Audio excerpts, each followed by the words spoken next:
రండి వినండి రక్షణ పొందండి, రండి వినండి రక్షణ పొందండి.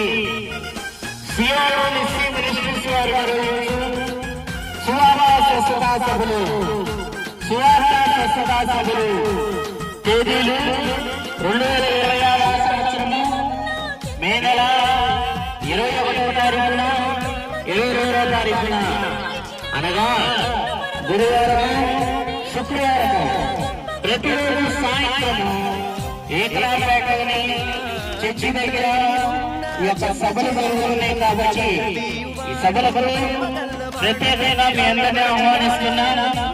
ఈ సభల కొరకు విజయవాడ నుండి అభిషిక్తులైన దైవజనులు పరిశుద్ధులు బ్రదర్ రాజారావు గారు, బ్రదర్ అనిల్ గారు విజయవాడ నుండి వచ్చి వాక్య పరిచయం చేసి ప్రతి ఒక్కరి కొరకు ప్రత్యేక ప్రార్థన చేస్తారు. కాబట్టి ప్రతి ఒక్క